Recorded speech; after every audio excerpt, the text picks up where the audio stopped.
गुरुदेव। जय हो।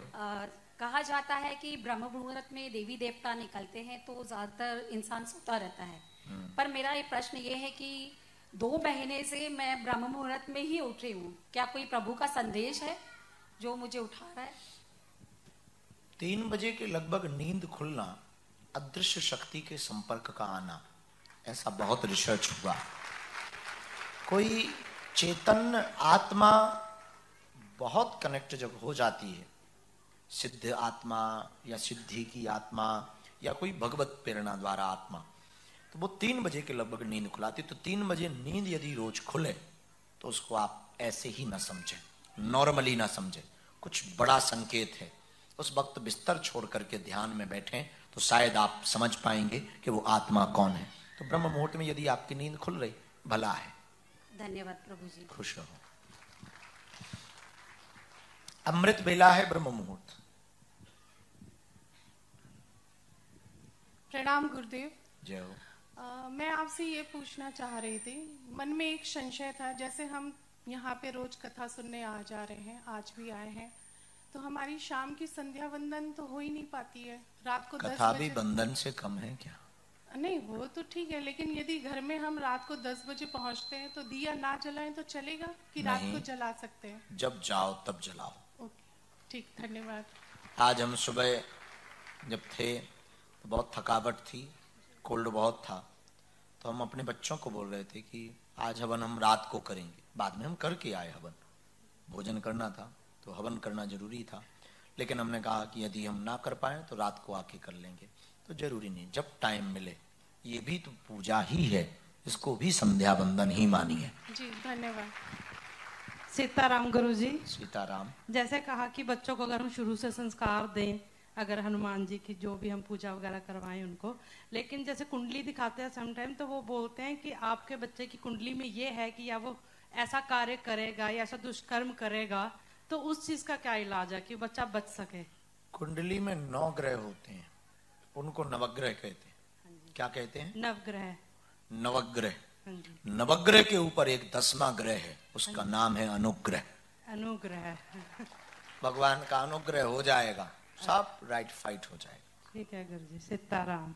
सीताराम। दाढ़ी वाले उठ जाओ, वो दाढ़ी वाले बाबा को माइक दो। सीताराम गुरु जी। सीताराम भाई। आपने सारे स्टेट के भजन सुनाए, पर मुझे बुंदेली में ही एक भजन सुनना था। आप बुंदेली से हैं तो वो तो बनता है। मध्य प्रदेश को तो छोड़ ही दिया आपने। ठीक है, अगली बार फरमाइशी कार्यक्रम करेंगे। धन्यवाद गुरु जी। विनोद कर रहे हैं, गाएंगे बाद में। सीताराम गुरु जी। सीताराम। क्या नाम है तुम्हारा? प्रांजलि। प्रांजलि बोलो। मैं ना एक राम जी और हनुमान जी का भजन गाना चाहती हूँ। बेटा बाद में गा लेना, सब आज भजन ही वाले आए। वही हम कहें कि इतने भजन क्यों आज हमसे निकल रहे हैं। चलो अभी आप यहाँ आ जाओ, तब तक हम प्रश्नोत्तरी कर लें, फिर सुना देना।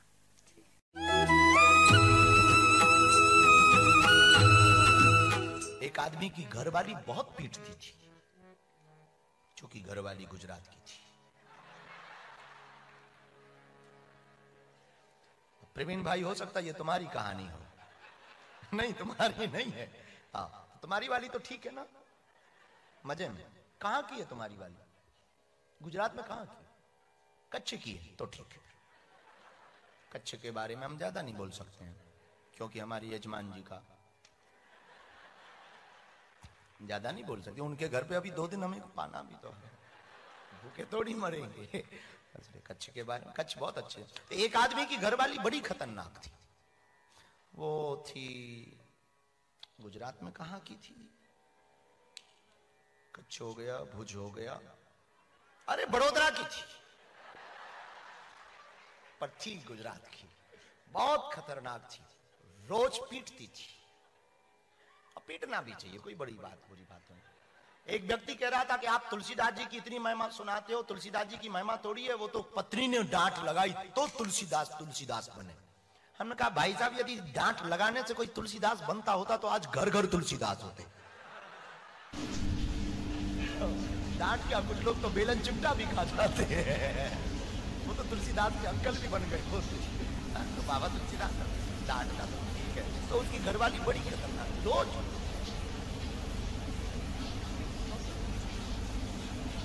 बड़ोदरा के नाम मुन्नी बहन था। मुन्नी बहन बेचारा बड़ा परेशान रहता था। तो एक दिन हमें मिला बाबा, वो भी गुजरा। मैंने कहा कि बात बताओ, तुम्हारी घरवाली इतनी खतरनाक है फिर भी तुमने माला जपना नहीं छोड़ा, फिर भी तुमने भजन करना नहीं छोड़ा। उसने जवाब तो करोड़ों का दिया। बोला भला होगा जो घरवाली है का क्यों, बोली यदि बढ़िया होती प्रेम करती तो मुझसे प्रेम न कर पाते। तो जिन जिन की घरवालियां खतरनाक हों,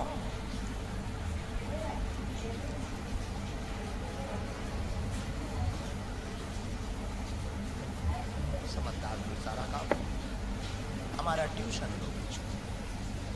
हाँ विनोद में पूरा मत मान। एक बात और हम कहें, कल हम जब बैठे थे भोजन पाने के लिए तो दीदी भाई भी बैठे थे, बॉस भी बैठे थे, तो हम प्रसाद पा रहे थे रात के समय। बड़ी मजेदार बात है। तो खैर देखो, अगर यदि कोई भगवत भक्त ना हो ना तो ज्यादा माता अच्छी लगती।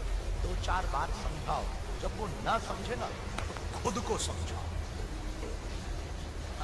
ये नहीं समझे, ज्यादा उसके ऊपर एनर्जी खराब मत करो, भरोसा रखो भगवान पर। और यदि कोई नहीं माना क्या करोगे ना, ठीक भगवान की एक ही इच्छा है। भगवान में संसार में तो सब प्रकार के लोग रहते हैं, प्रसन्न रहो, हर बात में मुस्कुराओ। तो जब कल बैठे तो मूर्ख को नहीं समझाना चाहिए। मूर्ख आदमी मूर्ख को क्या खाक समझाओ। एक सेठ का नौकर बड़ा मूर्ख था, तो उसको सेठ ने कहा कि आज मेरा माथा बहुत खराब है और किसी को भी ऑफिस में अंदर मत आना। मैं अकेला बैठूंगा, अकेला चाय पीऊंगा, अकेला रहूंगा, 2 घंटे तक कोई नहीं आना चाहिए। तो नौकर ने कहा कोई है नहीं, बोले है नहीं। अब फैमिली मेंबर कोई नहीं, तो बोले यदि फैमिली मेंबर आऊं तो मैं क्या बोलूं। बोले कुछ नहीं बोलना, कोई कहे कि मैं भाई हूं तो कह देना तुम्हारे, ऐसे तो रोज दिन भर भाई आते हैं और सब भाई ही बताते हैं। बोले ठीक। अब बैठ गया, भाई तो नहीं आया, घर वाली आई। और नौकर चूंकि मूर्ख था, इसने बुद्धि लगाई नहीं, तो घरवाली ने कहा कि मैं जाऊंगी। ये बोला जा तो नहीं सकते, साहब ने रोका है। बोला मैं तो जाऊंगी। तो उसने कहा नहीं जा सकते, साहब ने रोका है। अरे बोले मैं घरवाली हूं। बोले ऐसे तो दिन भर यही बोल कर आती।